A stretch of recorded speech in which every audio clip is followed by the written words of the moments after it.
Si algú dels que avui esteu aquí em coneixeu una miqueta, segurament us haureu sorprès que jo presenti un llibre sobre ovnis. No us preocupeu, jo estic més sorprès que vosaltres. És el segon cop que presento un llibre, els dos cops en aquesta mateixa sala. I els dos cops llibres de no ficció. I en tots dos casos llibres sobre fets obscurs que se'ns escapen. Fa uns mesos vaig presentar el darrer llibre de Joan Herrera sobre la situació política actual. I avui presento el Xavier Soler amb el seu llibre Omnis Caso Abierto. I en totes dues presentacions hi ha altres coincidències. Tots dos són autors de Poble Nou, tots dos són autors que senten passió per la política i tots dos són autors amics meus. I també cal tenir present la necessària complicitat de la llibreria, etc. lògicament, també en tots dos casos. En el cas d'avui, ja us dic que l'amistat amb el Xavier és el principal motiu pel que presento aquest llibre, i fins i tot, per què no negar-ho, aquest és el principal motiu pel que me l'he llegit. La veritat és que els ovnis d'entrada no fan ni fred ni calor. Vaig tenir un cert interès en aquest tema quan era una constant molt mediàtica als anys 80, però ara sincerament no em treu la son. És cert que hi ha moltes coses que jo no entenc. Hi ha misteris que sé que no estan resolts i fets inexplicables per la meva ment. De moment intento, però, centrar-me en mirar d'entendre alguns dels fets inexplicables més propers, com per exemple, com és possible que el Partit Popular tingui majoria absoluta a Espanya, o com pot ser que a TV3 hi doni una sèrie per parlar d'ell mateix al Joel Jovany. Quan resolgui misteris com aquests, potser llavors començo a preocupar-me de misteris una miqueta més llunyans. El Xavier el vaig conèixer fa una pila d'anys, en lluites polítiques aquí al districte de Sant Martí. Mai hem compartit partit polític, tot s'ha de dir, però sí altres objectius. Per exemple, el desig de la independència de Catalunya. Ara pot semblar molt senzill, però fa 20 anys o més era com esperar que ara mateix tinguéssim un avistament d'ovnis aquí a la biblioteca. I no tan sols això, el Xavier va impulsar en aquell moment un espai polític per aglutinar a gent sobiranista de diferents sensibilitats. Electors independentistes de Catalunya, ens deia. No he pogut portar el carnet, però encara el tinc, i si algú entra al Facebook veurà que el vaig penjar l'altre dia recordant la sessió d'avui. Fer això era un visionari. Semblava en aquell moment ciència-ficció. Igual que a mi ara pot semblar una miqueta el tema dels extraterrestres. I aquest estiu em vaig llegir aquest llibre, sense saber gairebé com el plantejava. D'entrada pensava que era un tema una mica passat de moda, del que ja no se'n parlava. Curiosament, les notícies d'un dels dies en què m'estava llegint el llibre van fer referència a uns llums verds a un arxipèlag de no sé on, que algunes persones van identificar com a bases submarines extraterrestres, però que finalment sembla ser que eren llums LEDs que feien servir els pescadors de la zona. Si més no, veia que el Xavier no era l'única persona que encara s'interessava per aquests temes. Del llibre no en parlaré gaire, llegiu-lo, és molt més interessant que jo us pugui explicar, o si més no, escolteu el que després us explicarà el Xavier. Això sí, no crec que avanci res si dic que hi ha un intent constant en el llibre de parlar més d'una actitud davant del fenomen dels ovnis que no pas de fets concrets. El llibre ens interpel·la a ser curiosos de veritat, a no creure'ns res del que se'ns digui de forma acrítica, a no tancar-nos a descobrir noves realitats. El llibre va en contra dels fonamentalismes de qui rebutja per sistema qualsevol fet vinculat al món extraterrestre, però també va en contra de qui s'ho creu tot sense contrastar. El llibre ens demana un escepticisme real. I és des d'aquest escepticisme real que faci sols una referència de tot el que he llegit, una reflexió. M'ha interessat molt la part de què passaria si es confirmés que existeixen altres formes de vida a l'univers i que més ens visiten, perquè són una societat més avançada. Com respondrien les autoritats? Es crearia pànic social? Seríem capaços d'acceptar que no som el centre del món? És evident que els avistaments, i creieu o no afecten de manera important les nostres vides com a societat, però conèixer de forma certa i per part de tothom que existeixen altres societats, a part de la nostra, seria un canvi radical. Jo no sé què em pensaria, la veritat, a nivell personal. I al revés, no sé si el Xavier, per exemple, sentiria decebut si es demostrés el contrari. Però crec que és un tema força interessant. De fet, hi ha moltes històries que s'han escrit sobre la possibilitat d'una invasió alienígena, s'ha parlat molt de guerres intergalàctiques, però en canvi crec que s'ha aprofundit molt poc, hi ha hagut molt poc llibre, tant de reflexió com fins i tot de novel·la de ciència-ficció, de com afrontaríem, com a societat, la possibilitat real, o sigui, el coneixement real, de que hi ha altres societats no necessàriament violentes. És a dir, encara que no ens sentíssim amenaçats per la força militar, per dir-ho d'alguna manera, com reaccionaria com a societat davant d'aquest fet. Jo crec que això és un dels temes que més es pot desenvolupar i que realment dona més de si tant a nivell de ficció com de no ficció, com a reflexió. I tornant al tema amb el que el Xavier vam fer broma de com podíem presentar avui. Com afectaria això la convocatòria del 9 de novembre? Entre les estructures d'estat hi ha la necessitat de tenir ufòlegs de nivell? Si és cert que haurem de viure vagant per l'espai, amb qui ens trobarem? Se'ns podrien acudir moltes relacions entre la situació política actual i el món dels extraterrestres, però no serem els primers.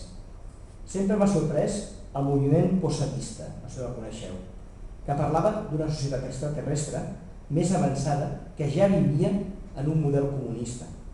Parlaven de la necessitat de crear una societat comunista i avançada a nivell intergalàctic. I això és cert. Durant uns quants anys, aquest moviment va tenir una certa importància a Llatinoamèrica. No està gens malament. I permeteu-me que acabi fent una referència personal al propi Xavier.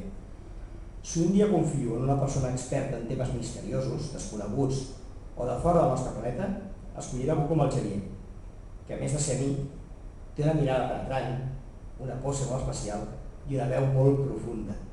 Condicions necessàries també per aquest món. Però per desgràcia, això el llibre no ho pot transmetre.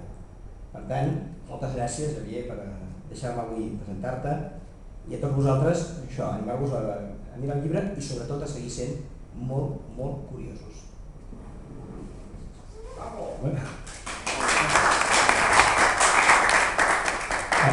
Ara permeteu-me que vaig a fer un experiment tecnològic perquè jo no sé parlar sentat. I em perdonareu,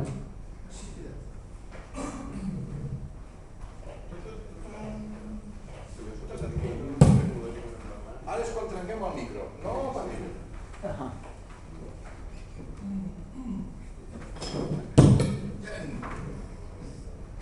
Hem salvat el micro. És un micro, com podeu veure... És extraterrestre. Llavors, agafo així i ja ho veuràs. L'important és que no us deixi sords. Si veieu que crido molt, ho dieu. Bé, jo al llibre, abans que res, agrair-li al Pere que hagi fet aquest esforç tremendo, perquè jo soc molt conscient que les persones que no tenen un gran interès pel fenomen OVNI, llegir-se un llibre sobre OVNIs comporta un cert sacrifici, perquè ens hem d'enganyar, no? Però jo sempre tinc molt interès que el meu llibre el llegeixi gent que no se sent atreta pel fenomen OVNI, perquè quan ho fa gent que se sent atreta pel fenomen OVNI, rebo per tots cantons, jo estic avisat. És a dir, els que són uns creients profuns, obsessius, m'acusen de ser un negacionista i no sé què, i els que són negacionistes m'acusen de ser un creient, amb la qual cosa em quedo sense amics amb el món OVNI. Llavors prefereixo que el llibre llegeixi gent que té una certa curiositat però sense haver-se creat l'opinió. I jo començo el llibre així, dient, normalment, quan algú se li pregunta «Vostè què n'opina dels OVNIs?», les respostes s'acostumen a ser dues.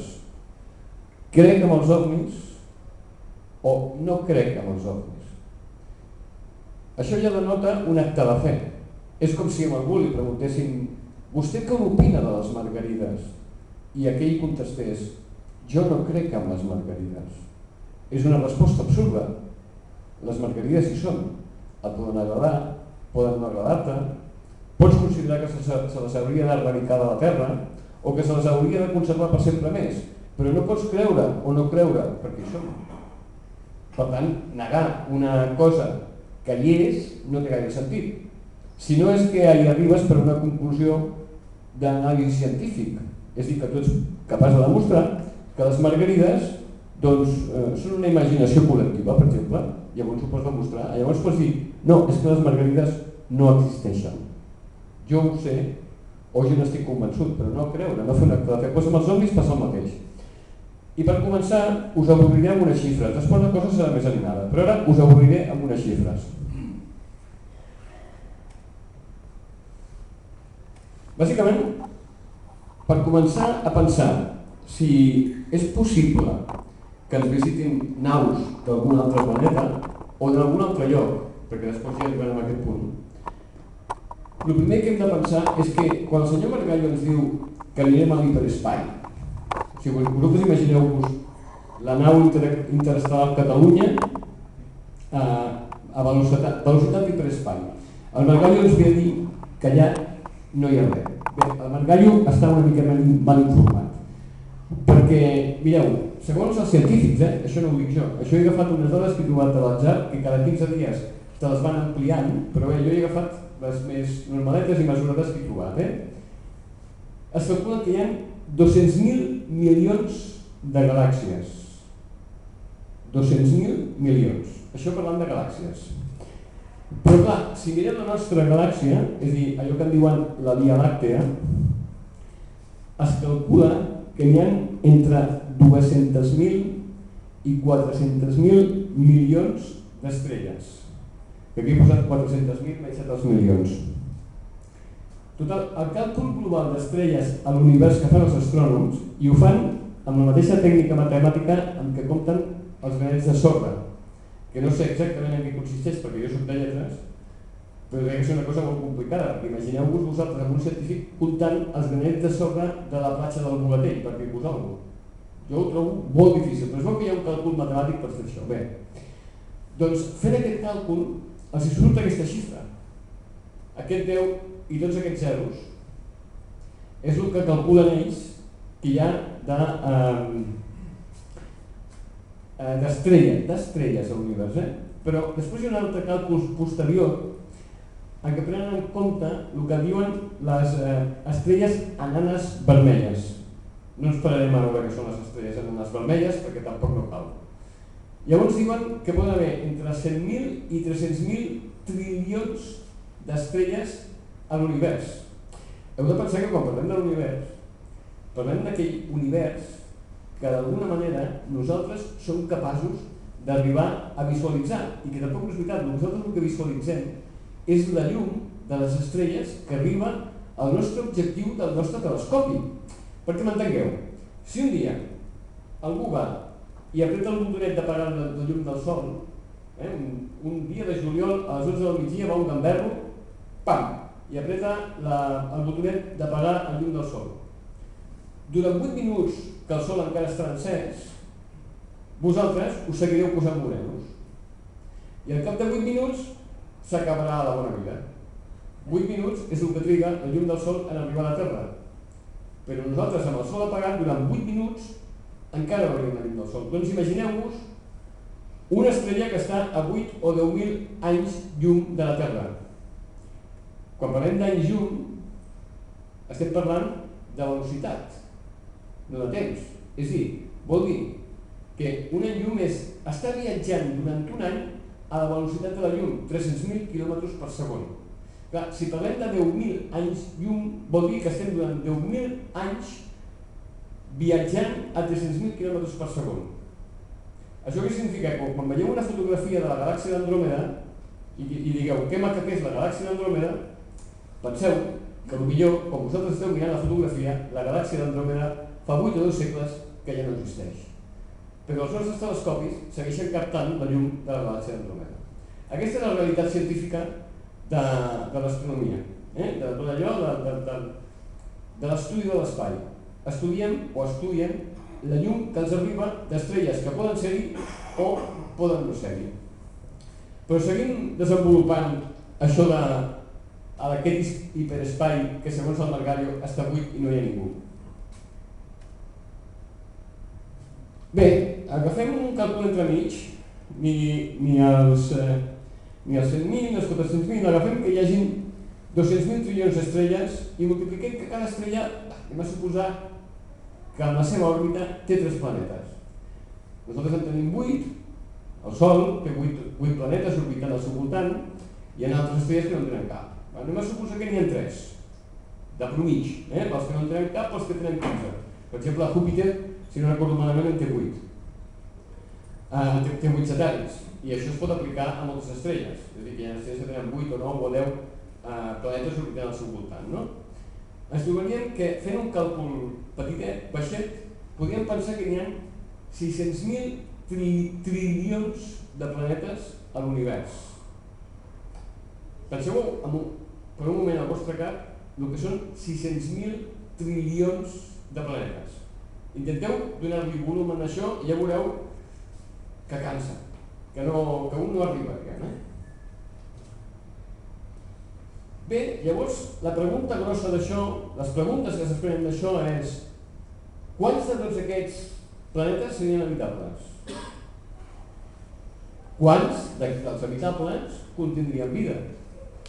Quants dels habitables que contenen vida contindrien vida intel·ligent? Quants dels habitables amb vida i amb vida intel·ligent aquesta seria més evolucionada que la nostra? I d'aquests últims, quants tindrien la capacitat de viatjar per l'univers tal com els hi vingui amb gana? És a dir, escolta, mira, avui me'n vaig al centre de l'univers, i pum, s'hi van, no? O hi van a l'altra punta, com aquell que diu, mira, ara em vaig a Bilbao, doncs pum, cap a Bilbao que hi falta gent. Quants d'aquests ho podríem fer? Clar, això no ho sabem, no tenim punyetera idea. Però és que no ho sàpiga això. És que els científics, totes aquestes xifres que us he donat, han arribat amb aquesta conclusió de xifres pel mateix camí que jo estic arribant amb aquesta conclusió. És a dir, a base de, bueno, teòricament això és així, teòricament això és així, val? Podríem acceptar que alguns milers de planetes, d'aquests que orbiten al voltant d'aquests trilions d'estrelles, potser alguns milers tindrien vida intel·ligent, superior a la nostra, i en capacitat de viatjar per l'univers al seu gust i gana, no? Per tant, també podem pensar que si més no, un o dos o tres de tots aquests, potser realment venen. Això no vol dir que vinguin i diguin hola, que soy un extraterrestre. No, poden venir i no tenir cap ganes de contactar. Malgrat que nosaltres pensem que si vingués aquí un extraterrestre, hòsties, per l'amor de Déu, com pot venir un extraterrestre al planeta Terra i no vulgui contactar? Ja que s'ha de ser tonto, doncs no. Nosaltres contactem amb les formigues quan experimentem amb els seus formiguers. Intentem dir-los, hola formiga, que soy un ser humano. A què no ho fem? Doncs perquè una civilització extraterrestre ha de fer el contrari del que nosaltres fem amb els éssers vivents que hi ha a la Terra, no? Jo no crec que hi hagi cap llei universal que obligui a una persona o a un ser que visita una altra civilització i tingui que contactar forçosament. I que si no contacta vol dir que no la visita. No són coses excloents. Com podem pensar? Com podem arribar a la conclusió de hòstia, potser ens visiten, no? Clar, avui per avui ens trobem amb diversos problemes que després els comentarem una mica per sobre, però el problema gros és que tenim més dades dels casos antics que dels casos moderns. El qual sembla mentida, no? Perquè ara mitjans n'hi ha per donar, per vendre i per regalar. Però tenim un altre problema, que avui és molt fàcil arribar a qualsevol lloc. És a dir, jo puc publicar, l'altre dia el Pere va publicar un article referent al procés i al seu partit i el va escriure a casa seva i al cap de 3 minuts doncs, ja estava circulant, no diré que per tot el món, tot i que ja estaria bé, però ja circulava per l'hiperespai d'internet, no? Això fa 30 anys no passava. Fa 30 anys tu tenies que redactar un article ben parit i te l'havia de comprar algú per publicar-lo. I clar, jo tenia que tenir un contingut, per tant tenia que haver una investigació, ara no. Ara tu agafes, fots una foto i dius, hòstia, mira, un ovni sobre el cel on vulguis. Tens una web, o entre uns col·legues teniu una web, ho plantifiqueu allà i al cap de 3 minuts aquella foto d'un ovni, que igual és un ovni, igual és una estrella o igual és un tio que ha tirat un xoriço, doncs ha donat la volta al món.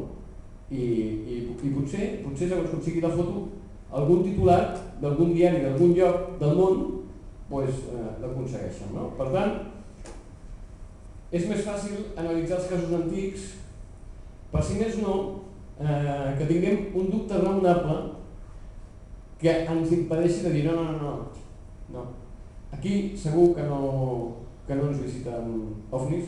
Si més no, no n'hi ha objectes voladors no identificats. És a dir, aparells, no coses, aparells que entren al nostre espai aeri, quan dic nostre parlo del planeta Terra, que no tinguem punyetera idea ni d'on venen, ni on van, ni de qui són, ni per què. O sigui, això no existeix. Jo el que m'agradaria és crear-vos un dubte raonable sobre aquest tema. I malgrat que tothom, quan parlem d'OVNIs, tothom, quan tira cap enrere, diu el primer cas Roswell. No. Roswell és el més mediàtic, diguéssim, el que més cas hi fa tothom, però quan arribem ja veurem que ha sigut per pura xiripa. Ha sigut una punyetera casualitat. Podria haver caigut amb l'oblit, com de fet va estar amb l'oblit durant 35 anys. És a dir, el cas Roswell no es va fer famós el 1947. Va passar el 1947 i com veurem després va fer dues portades de diari i automàticament es va oblidar fins a l'any 1978, si no recordo malament, però ja hi arribarem. Aquest cas és molt interessant. És molt interessant per les circumstàncies i sobretot per les explicacions que se li va donar a aquest cas que va ocórrer el 1942 a Los Angeles, en plena Guerra Mundial. I de fet va passar just un mes després de que el Japó bombardegés Pearl Harbor.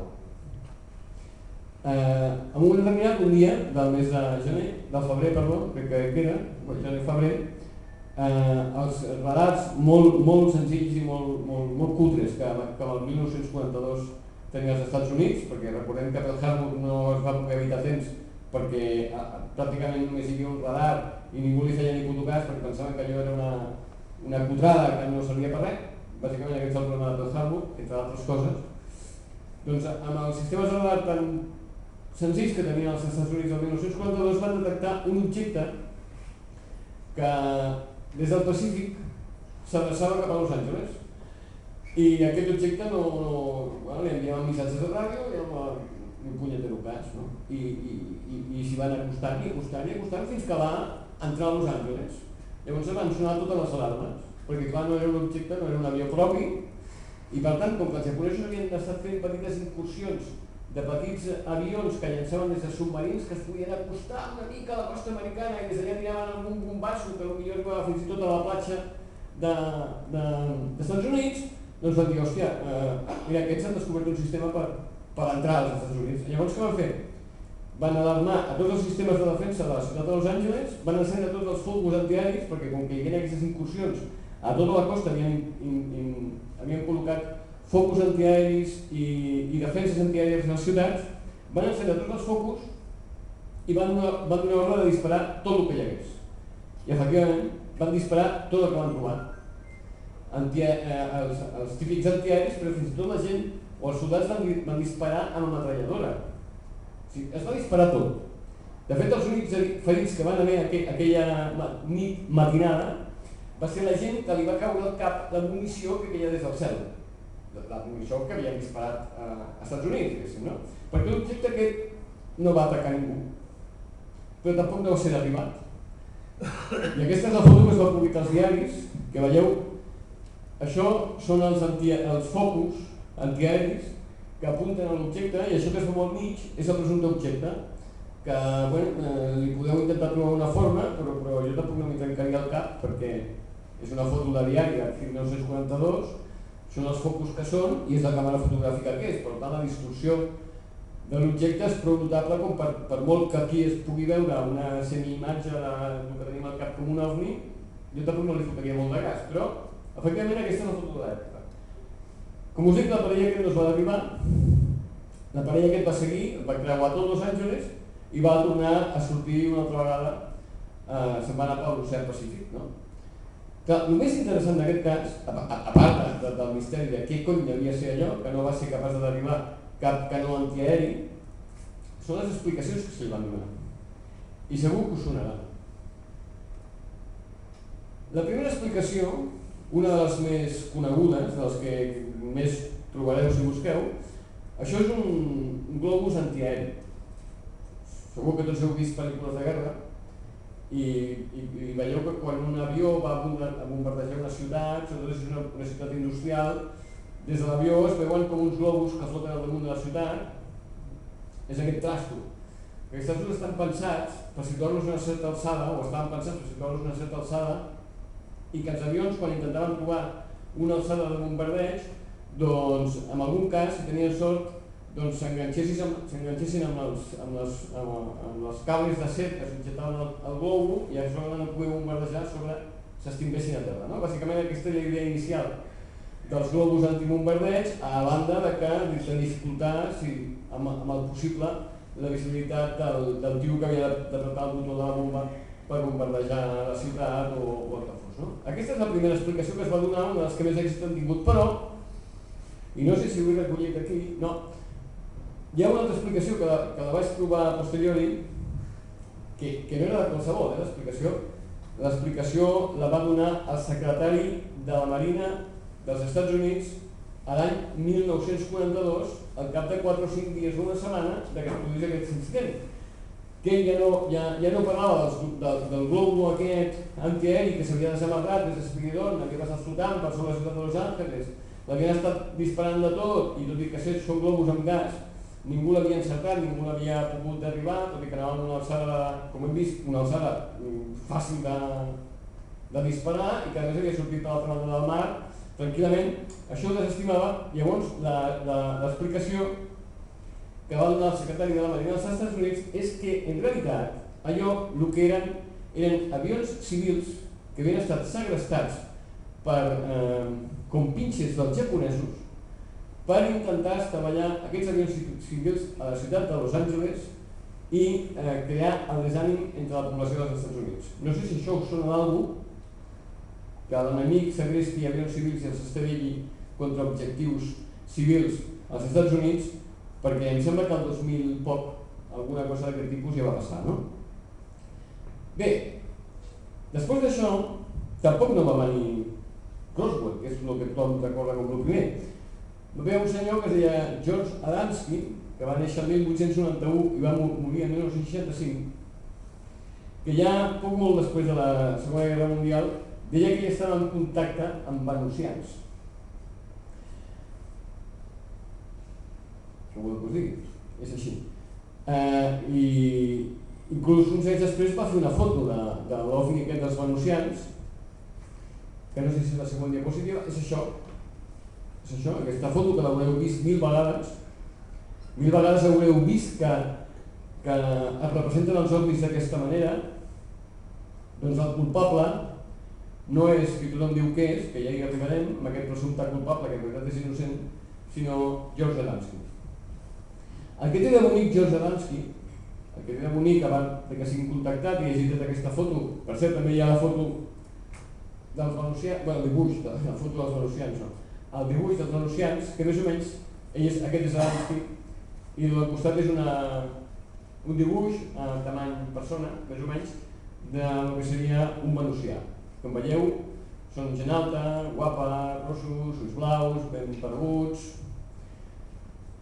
I això el que té de bo és que això ha alimentat, o ha estat alimentat durant tots aquests anys, des de llavors, ha estat alimentant la teoria de que en realitat els ovnis no eren extraterrestres, sinó que els ovnis van ser una de les últimes tecnologies que el nacionalsocialisme tenia pràcticament preparades per entrar en combat quan es va acabar la Segona Guerra Mundial, però no van acabar tenint temps de desenvolupar-la i van fugir cap a l'Antàrtida, i de l'Antàrtida diuen jo només transmeto, ara no em mireu amb cara rara, i des de l'Antàrtida a la cara oculta de la Lluna, que això el temps explicaria perquè quan els americans van baixar a la Lluna hi ha aquell tros d'àudio que ha estat censurat, diuen, que no sé si l'heu escoltat, però jo sí que l'he escoltat, que em sembla que és algú que diu qui són aquests?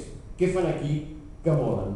Bé, aquests que són aquí serien els nazis que estan vivint a la cara oculta de la Lluna.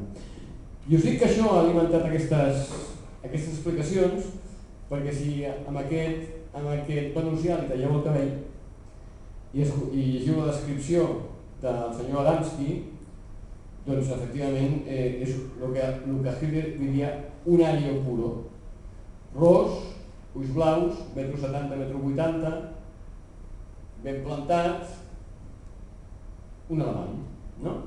I el tipus d'aparell doncs, coincideix amb totes les especulacions que s'han estat fent de diferents equips voladors nazis que no van tenir temps d'acabar de desenvolupar, però que els tenien mig acabats i entre el 1945 i el 1946-47 doncs els haurien acabat de desenvolupar a l'Antàrtida. I ara arribem a qui se'n fa culpable de la imatge que hem vist abans. Amb aquest senyor se'l fa culpable, aquest senyor que està dempeus o mig agenollat sobre l'ala de la seva avioneta, se'l fa culpable de que durant molts anys s'hagi parlat de platens voladors, de platillos volantes. Perquè diuen que aquest senyor, de fet, és veritat, ell va el 1947, i això és molt important, el 1947, a l'estiu de 1947, mentre estaven buscant un avió militar que havia desaparegut, doncs va dir que havia vist una formació de 7 o 8 objectes metàl·lics en forma de boomerang o ala delta volant en formació i que es movien a gran velocitat i amb un moviment de cada un dels aparells una mica erràtic, similar al que faria un platet llançat a l'aigua. Tots haureu llançat, potser platets no, però pedres sí, no? Quan llanceu una pedra a l'aigua, què fa la pedra? Pam, pam, pam. Aquest és el moviment erràtic a què se referia, com saps, no? Malauradament, el periodista que el va entrevistar li va fer gràcia el platet llançat a l'aigua i el titular era Kenneth Arnold va veure 8 platets voladors. I d'aquí, del titular d'aquest periodista, doncs que els ovnis, inicialment tothom els anomenés platets voladors. Aquest és el dibuix, aquest és Kenneth Arnold, i aquest és el dibuix que ell mateix va fer d'allò que diu que va veure, que com veureu s'assembla un platet el que un gat amb un cangur, és a dir, no gaire, no? Però aquesta va ser la fama. Aquí ja el teniu més ampliat, com veureu, s'assembla més a una mitja lluna o alguna així com platet volador, però tothom va dir que el que havia vist aquest senyor eren platets voladors. I ara arribem a allò que Saddam Hussein haguera anomenat com la madre de tots els ovnis.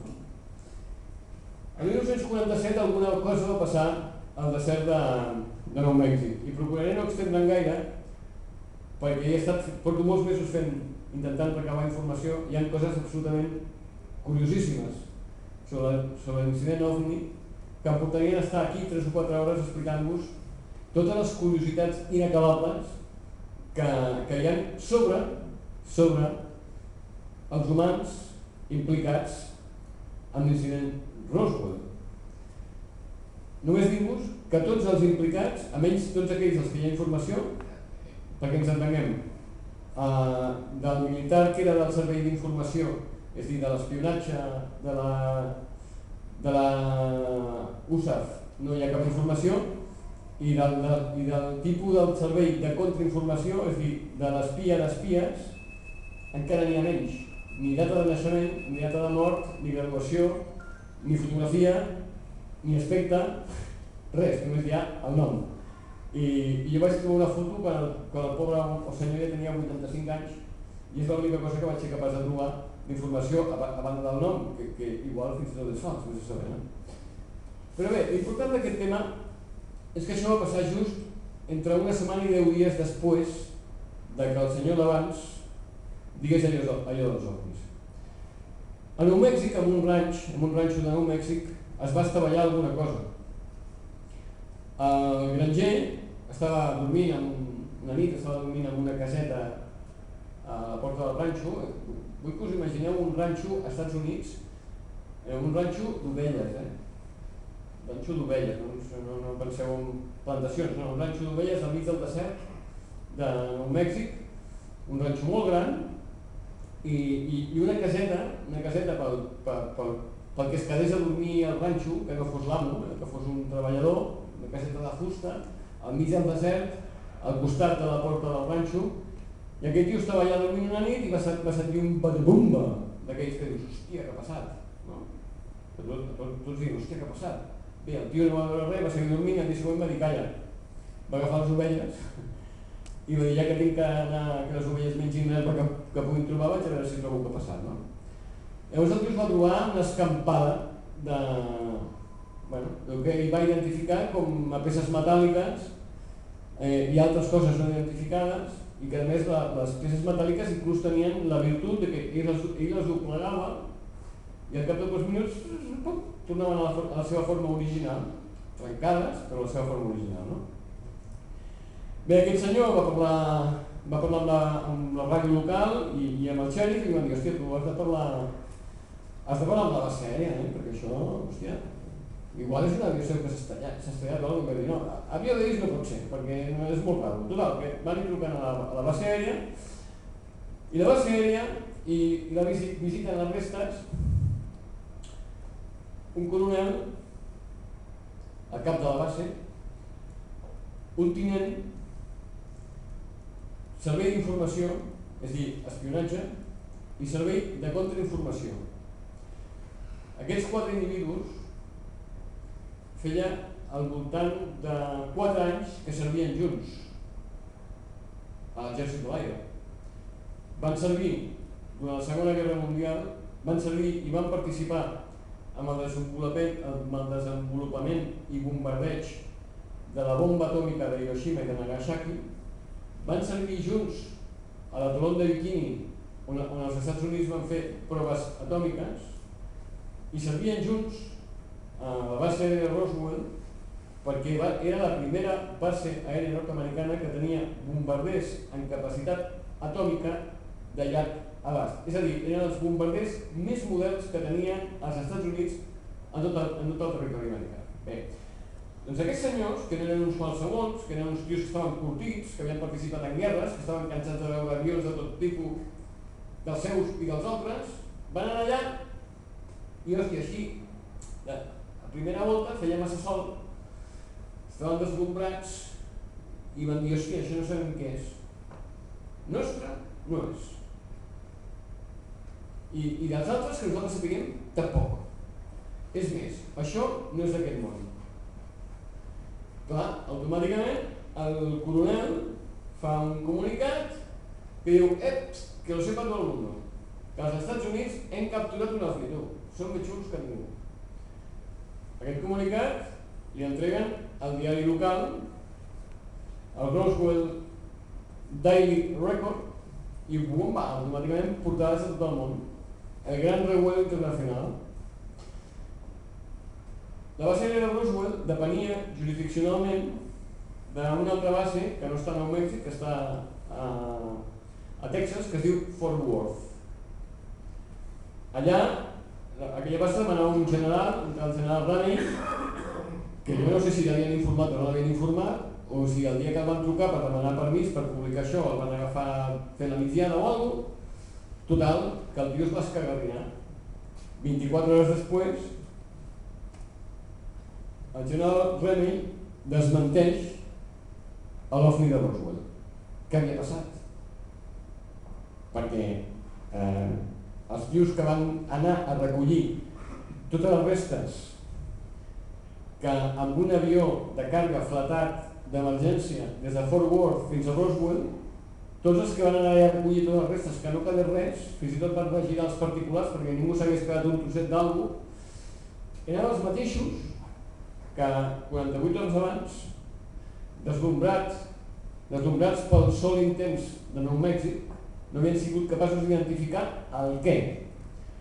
Doncs un globus meteorològic, espia, però un globus meteorològic. És un globus amb unes cordes i un transmissor de ràdio. Això eren aquelles restes tan misterioses que 4 oficials experimentats, curtits, que es coneixien entre ells i per tant hi havia confiança, feia 48 hores no havien estat capaços d'identificar ni com a seu, ni com a d'altres, ni com de la Terra. I van muntar un show, van inventar el que és el show mediàtic. És a dir, anem a fer-nos fotos a Fort Worth explicant-li als americans que el que vam trobar és això, restes d'un glòbul. I aquí veieu les fotos, les restes d'un glòbul. Això és el que no van ser capaços d'identificar 48 hores abans. I aquesta és la placa que entre l'Ajuntament de Roswell i els creients amb ovnis en extraterrestres doncs van posar al lloc on el granger va trobar les restes. Els americans són molt dats a posar pedres commemoratives a tot arreu i Roswell no podia ser menys. I clar, jo us he vist, abans de venir us he vist i he pensat, hòstia, i aquí què passa? Aquí no ha passat mai res? Doncs sí, home, sí, tenim el nostre propi cas. El famós cas Manises, que va passar no fa tant, el 1979, exactament a l'11 de l'11 del 79. Això no és una foto del l'OVNI, això és una foto que va sortir després, que al final no va quedar clar si corresponia al mateix o no corresponia al mateix, per tant no li feu cas. Però al titular, aquest sí que li podeu fer cas. El cas Manises és senzill, bonic i alhora complicat. Perquè era un avió que havia fet escala a Mallorca, que venia, no me'n recordo, però havia fet escala a Mallorca per posar combustible i aquestes coses, i es dirigia cap a Tenerife, si no recordo molt malament. I quan va arribar més o menys a l'alçada de Barcelona, si hace no hace, doncs el pilot va veure, segons ell, un aparell molt luminós, una llum, però que no era una estrella, era una llum, un aparell luminós, que anava a la seva alçada, que imitava la seva velocitat i que molts cops s'apropava a l'aparell amb el que en diuen direcció de col·lisió, és a dir, li venia de cara, com si vas per l'autopista i veus un tio que et ve de cara i dius, nen, que ens la fotem, no? Doncs aquesta era la sensació que moltes vegades tenia el pilot, no? Que diu, tio, que ens la fotarem, tio.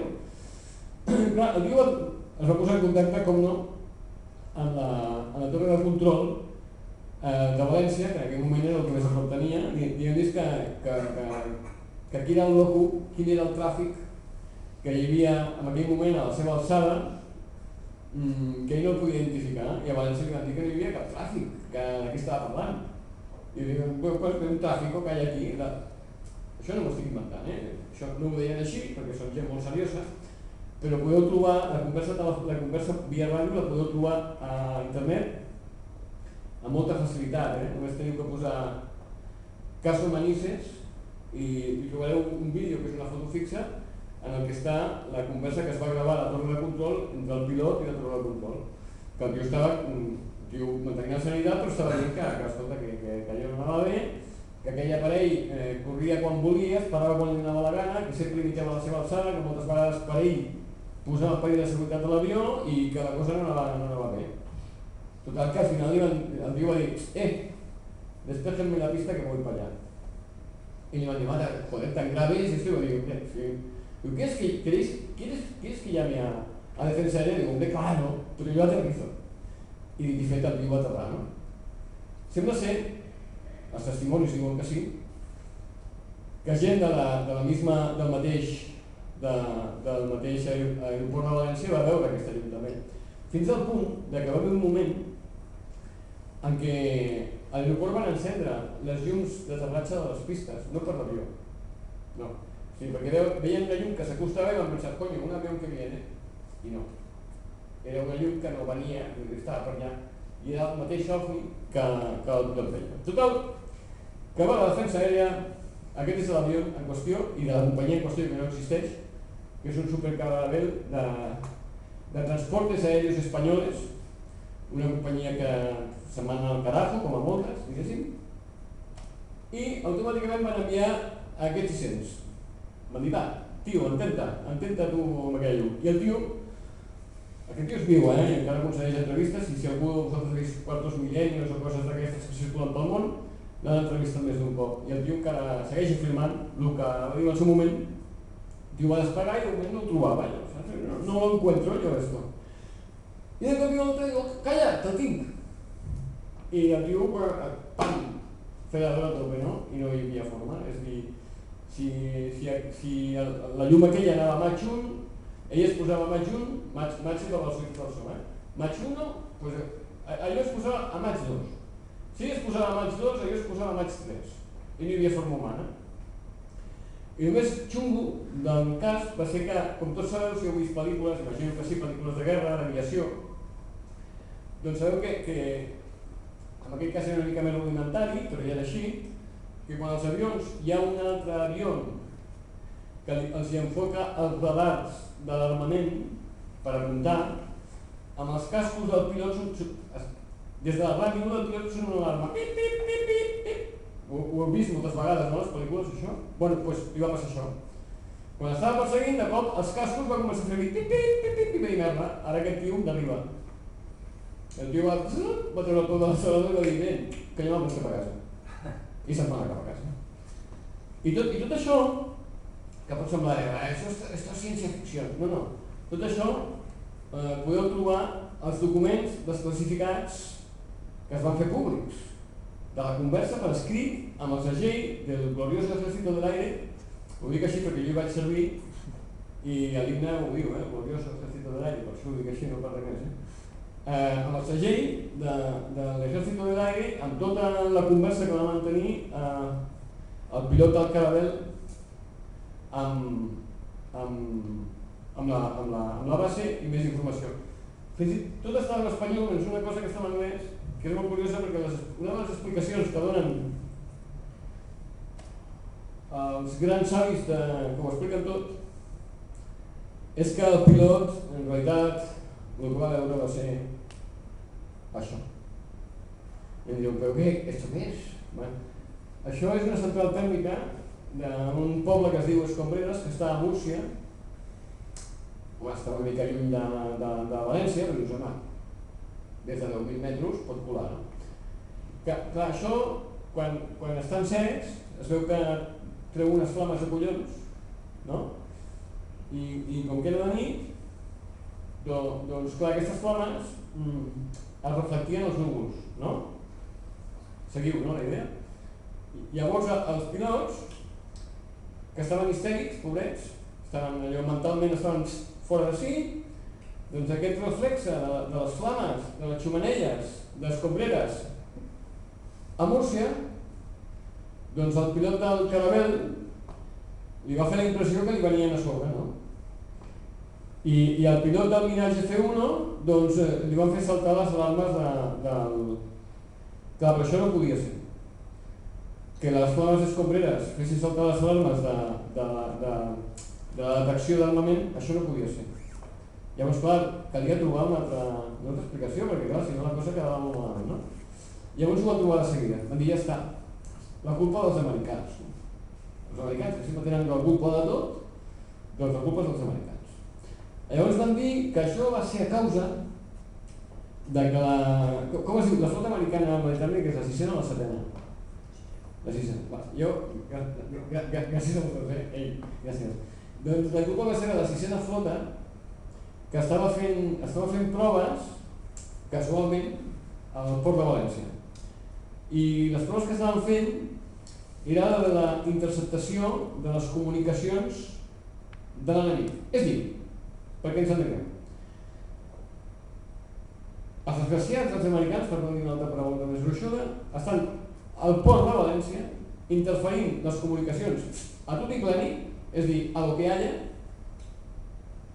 en període de pau i en territori d'un aliat, no? De forma que podien haver interferit les comunicacions dels avions civils, de les ràdios normals, de tot. Y estaban allá experimentando a ver si interferimos y esta gente no se puede comunicar. Clar, uns anys després, un diputat li va fer una pregunta al govern. La primera vegada a la història de l'estat espanyol que un diputat es preocupa per un incident OVNI relacionat amb l'aviació espanyola. I que llavors el Ministeri de Defensa, muy a pesar suyo, com que el Parlament li va ordenar treure la informació, doncs va tenir que trobar la informació. Llavors es pot veure, es pot trobar, és fàcil, jo la tinc, les cartes que va adreçar un general de la sisena flota dient-los que ells a València ni estaven ni se les esperava i que per tant poc podien haver ells interferit les comunicacions de ningú perquè estaven al Mediterrani però segurament a Mallorca de Fabra, vaja. En fi, que aquesta és l'explicació del cas Malícia, és un cas molt interessant, els que tingueu una certa curiositat us recomano que mireu les webs, que es poden trobar moltes, que parlen del cas i les que el desmenteixen, que són encara molt més divertides. Jo al llibre li dedico tot un capítol només a aquest cas perquè és per descollonar-se vius. Sobretot les explicacions, no?, que es donen, i qui les dona, per què les dona, com les dona i qui les paga. Tot és molt divertit. O sigui, en el fenomen OVNI el que no hi ha temps és per avorrir-se, per entendre'ns. Llavors jo us tenia preparat per parlar d'això, del problema aquest de l'ufologia i l'era digital, que tindria que ser un avantatge. Tindria que ser un avantatge de que si jo gravo un vídeo aquí al Poble Nou d'un OVNI, doncs per internet jo li puc enviar a qualsevol investigador del món en minuts. Vaig una miqueta retardat, Bueno, en minuts. Però clar, el que és un avantatge, nosaltres sempre tenim la capacitat de convertir-lo en un drama, no? Sempre, inevitablement. Això és una característica humana. Llavors jo us tenia preparat aquest vídeo, que es diu OVNI sobre el Poble Nou el 2014. I diu, hòstia, jo m'ho he perdut, això. No us ho perdo, Això és un vídeo que jo he falsificat, vaig trigar una mitja horeta, 3 quarts, en el que aquesta llum que veieu aquí, aquesta llum es va desplaçant amb una certa velocitat i va creuant tot el cel, que sí, això és Poble Nou, és davant de casa meva. Aquesta llum es va desplaçant per tot el cel de forma que qualsevol que el vegi digui, hòstia, clar, la velocitat no és la velocitat d'un avió i la llum no és la llum d'un avió, això és un OVNI, per collons. Com veieu, em vaig cuidar molt que hi haguessin referències del lloc, que és el que acostuma a passar en aquests casos, que veus un cel negre, hi havia alguna llum per aquí baix, però no acabes de saber ben bé on són, perquè podia haver posat OVNI sobre Wisconsin. I pel cas, és un cel fosc i un llum, no? Que és el que acostuma a passar en aquests casos, jo t'ho dic ara, no? I després, jo us tenia preparat el vídeo de debò, l'original, si diguéssim, Aquest fanal, aquesta llum del fanal, que el tinc just davant del balcó de casa meva, la vaig retallar, la vaig fer molt petita, la vaig incrustar damunt del vídeo molt ampliat a aquest raconet d'aquí, i al vídeo li vaig dir, aquesta llum que passi molt de pressa fins allà. Ho vaig guardar, ho vaig pujar a internet, ho vaig tornar a baixar perquè els píxels quedessin ben barrejats i ben distorsionats, llavors el vídeo queda de conya. Això és un vídeo casero, dels que es poden trobar centenars, després hi ha vídeos molt ben parits, que es pot veure a l'OVNI, fins i tot se li pot veure la insígnia interplanetària de la vacuna. Bé, això és una mica un resum, no del llibre, sinó de l'enfocament que intento donar al llibre. És a dir, què sabem? No sabem res. Però quan diem no sabem res no vol dir que l'absència de coneixement sigui la demostració de la no existència. L'absència de coneixement és absència de coneixements. I la nostra obligació és dubtar, però és dubtar d'allò que sabem i d'allò que no sabem. Perquè si no dubtem, si no acceptem la possibilitat de que hi ha coses que nosaltres no coneixem, però que hi són, que estan, si no haguéssim fet això al llarg de tota la història de la humanitat, avui no tindríem llum elèctrica, ni televisió, ni podíem parlar per telèfon, ni haguéssiu escoltat mai un disco a la vostra punyetera vida, perquè el tio que va inventar els discos el que intentava era gravar fantasmes i va gravar discos. M'enteneu? I per tant jo el que intento dir a tot al llarg del llibre és que s'ha de ser molt crític, però amb la ment oberta. No cal creure-us tot, no cal que estigueu d'acord amb mi amb absolutament res del que jo us he dit. Res. Però que si no ho esteu, sigui perquè vosaltres heu arribat a aquesta conclusió, no perquè feu un acte de fe. I si és al revés, si esteu d'acord amb tot el que dic, que dic, hòstia, tot el que ha dit collonut, que guapo, molt bé, gràcies. Però que també sigui perquè el vostre raonament us ha portat a estar d'acord. No perquè tingueu fe en que jo sàpiga el que em dic, perquè ningú sap si jo acabo de sortir del psiquiàtric, no? Doncs això amb tots els autors d'OVNIs, tant els que estan a favor com els que estan en contra. Això està una mica més ben explicat i d'una forma una mica més seriosa en el llibre, diguem, no? Per tant, si us he despertat la curiositat, doncs estaré molt content que el compreu i estaré molt content de signar-lo i dedicar-lo a aquells de vosaltres que el comprin. En tot cas, si el llegiu avui o demà o quan sigui, si el compreu avui, l'Etcètera estarà encantat de subministrar-nos nous, no, els que vulgueu. Si el llegiu finalment, jo espero que si més no us faci reflexionar i us faci arribar a alguna mena de conclusió, però basada en el vostre raonament i en base a les dades que sigueu capaços de buscar i de trobar, i no del que digui un tio, es digui JJ Benítez, es digui Xavier Soler, es digui aquell que presenta el Corte Milenio, Jiménez, no sé. Es digui com es digui, no importa. L'única cosa important és la conclusió a la que vosaltres, individualment, cadascun de vosaltres, arribeu després de buscar la informació per vosaltres mateixos. No us dic que no tingueu en compte la que us faciliten, però busqueu una més. Que sempre trobareu, si busqueu els petits detalls són els millors, creieu-me. Busqueu-los i us sorprendeu. En fi, moltes gràcies per tenir la paciència d'estar aquí, d'haver agafat la remullada que heu agafat per venir, dels que haguessin volgut anar a la concentració de la plaça Sant Jaume no hi heu anat, i els que voleu anar al Barça, doncs mira, encara hi som a temps, no? Encara ens queden 3 quarts d'hora perquè comenci el Barça, encara el podem veure. En fi, moltes gràcies i fins a la propera.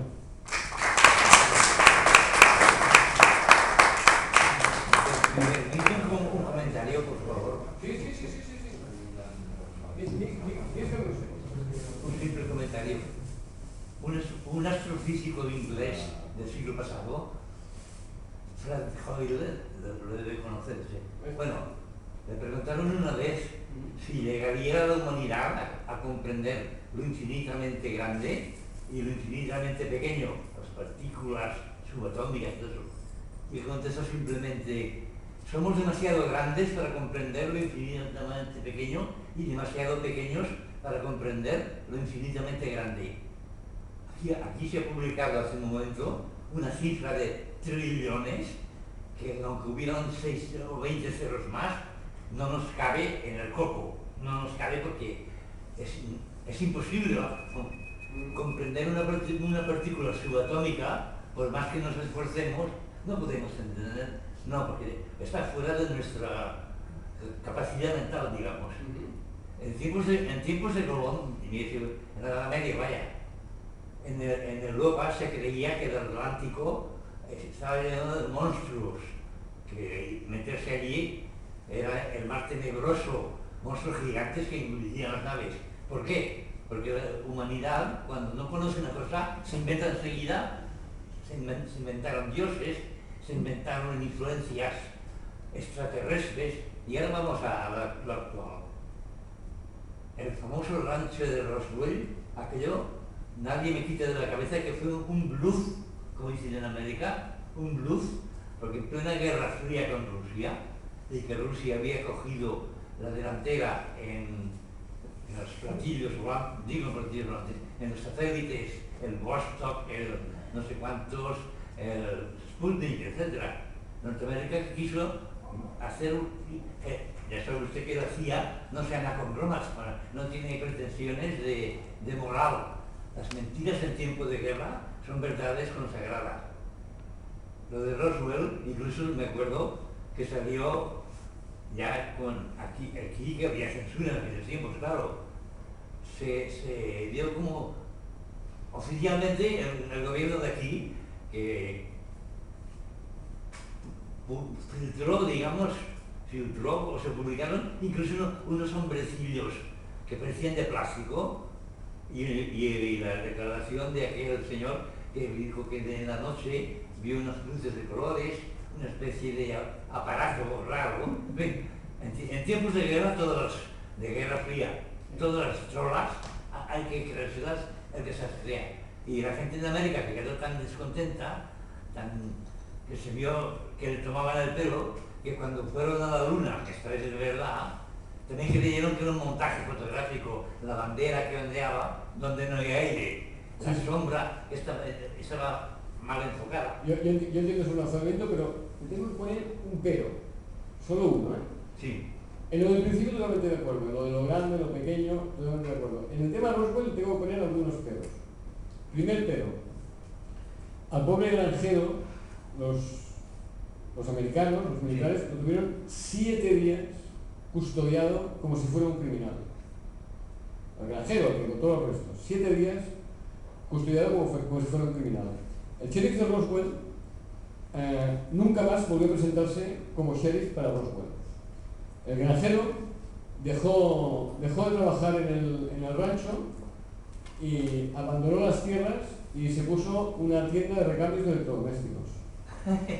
El ranchero, que era un tío, el típico tío, ¿no? Que cuando llega al pueblo dice: ¡Hola! ¿Qué tal? ¡Mira! ¡Que viene para! ¡Os que vi un ovni! No sé qué. Eso lo hizo antes de que el ejército digamos que lo pusiera en custodia.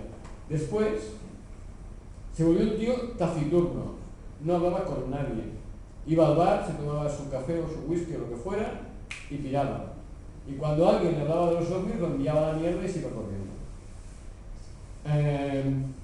Yo me he puesto en contacto con la ciudad de Roswell para preguntarles, porque no hay ninguna información, no se puede encontrar en internet. Mira que hay información de Roswell, a verla, ahí va.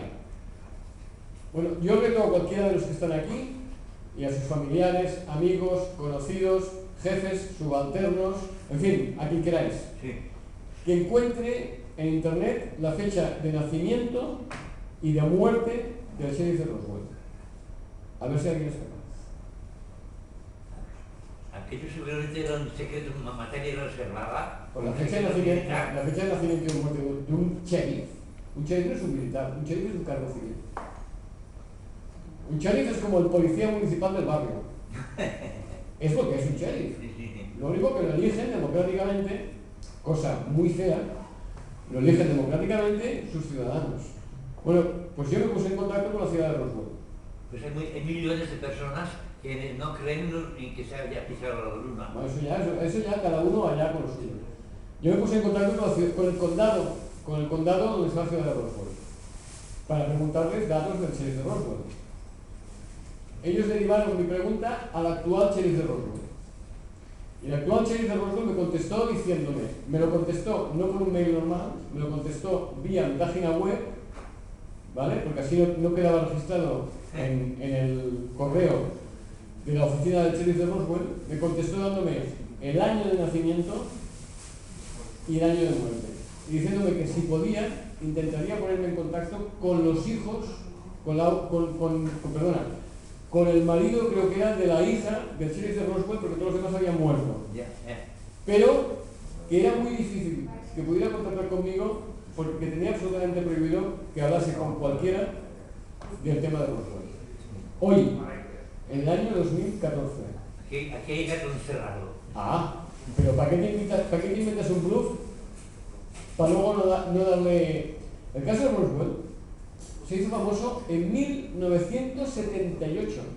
Sí, en No en el 47. Fría. No. En el 47 ya había Guerra Fría. Y además había Guerra Fría muy caliente en el 47, ¿eh? O sea, hace 2 años se había acabado la Segunda Guerra Mundial, los rusos y los americanos no se podían ver, ni en fotografía, para entendernos, y es cuando hubo el incidente de Roswell. Una portada, 2 portadas, silencio. Lo mismo Nixon que Kissinger no tenían contemplaciones y eran unos desaprensivos. Y los rusos igual. Pero eso es otra película. Yo no entro en la política norteamericana, yo estoy hablando del caso Roswell. Sí. El caso Roswell fue portada del día 8, portada del día 9 y se acabó. O sea, si yo monto un bluff para darle por culo a los rusos, eso lo mantengo vivo al menos un mes, o 2 meses, o 3, o 4, no 48 horas. Es más, cuando sale la portada que dice, hemos capturado un ovni, hombre, al menos lo mantengo 4 o 5 días, ¿no? No la desmiento al día siguiente para decir, no, es mentira, era un globo. Vaya bluff, ¿no? Y ¿Para qué ha servido el bluff? en la Unión Soviética también fantasearon con la propaganda política, que bueno. Bueno, y aquí no se fantasea con la propaganda política, pero eso lo hacen todos los gobiernos, hombre. Unos dueños de creerse lo que a su criterio es lógico o razonable, o política esto, materias reservadas estas, que es engañar a la gente hablando claro. Ya, pero ¿eso a dónde nos lleva entonces? Respecto a los ovnis, digo. Yo por mi parte creo que lo de la luna fue verdad. Sí, pero déjeme que insiste, yo comparto sus pero reflexiones. mucha gente no se lo cree. Comparto sus reflexiones, pero eso, con respecto a los ovnis, ¿a dónde nos lleva? Dejémoslo en esa reflexión. ¿Alguien quiere hacer alguna apunte más? ¿No? ¿Lo dejamos aquí? Bueno, Pues buenas noches y muchas gracias. muchas gracias.